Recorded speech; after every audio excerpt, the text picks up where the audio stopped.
امروز من با ویدیو جدید 10 لودات برتر سیزن 3 کال آف دیوتی موبایل که واسه مولتی هم هستش بریم که داشته باشیم. اولین لودات PP 19 بایزن، این اتچمنتشه، اتچمنت معمولیشه، بردارید عکس بگیرید از این اتچمنت ها. دیل اسپیس کاپیتان فرقی با معمولی نمیکنه البته. اتچمنت ال دبل توندرا،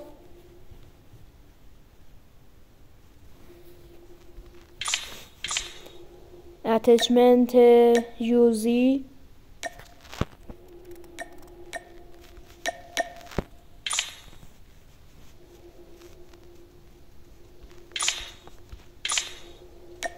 اینا واسه رنگ آب خیلی خوبه. گانای قوی هن. دیارش بسیار قویه. اگر بخواید هد بزنید 2 تا تیر با دیارش، به بدن 3 تا، به پا 4 تا. اتچمنت خوبیه، همه اینا رو بردارید دوستان. اگر این اتچمنت ها رو بر ندارید از دست میدید. اتچمنت وانشاتی حداقل 10 متر رو وانشات میکنه. 10 متر رو یه سان باشه وانشات نمیکنه، دمیج میشه.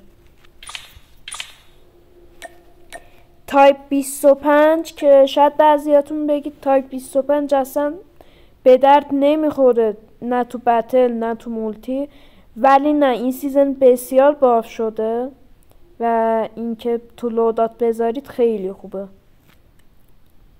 اصلا هم چیز نداره، اسمش چی بود؟ لگد. 117 که خیلی اتچمنتش هم خوبه، هم فست ADS هم خیلی خوب میزنه، لگد نداره. 117 که کلا لگد نداشته از همون اول. PP 50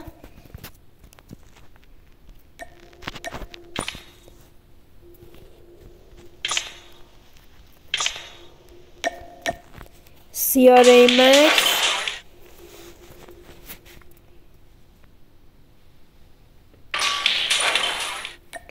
و فنک. داخل اینا از نسخه SMG خیلی فنک خوبه، یعنی به شدت باف شده و خیلی هم خوب میزنه، مخصوصا هیپ فایر. اکثرا با هیپ فایر تست کنید مثل چی میزنه واسهتون.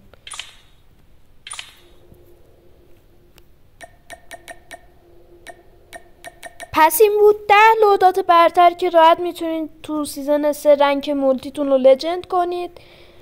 انشالله فردا 5 لودات برتر بتل رویال هم میذارم واسه تون. امیدوارم که از این ویدیو خوشتون اومده باشه. ممنون میشم منو تو یوتیوب ساب کنید، ویدیوهای منو لایک کنید و کانال منو ساب کنید که ویدیوهای جدیدم از دست ندید. زنگولارم رو آل بذارید و یه کامنت هم ممنون میشم بذارید. کلا سعی کنید حمایت کنید دیگه. این چند روزم اکثرا یوتیوبرایی هستن، به داخل امید 6 همین اینفرنو هم رفتن، چون که اصلا با اینکه تا 100 کای شدن هیترها زیاده تو ایران، اصلا کسی نمیاد حمایت کنه. اکثرا میرن فرک بروکن به جای که ایرانی ها رو حمایت کنن. الان اونا طرف فرک رفته بود کلا 3 تا اسکواد یه جا زد بدون اینکه دمیج بخوره، اونم فیک بود.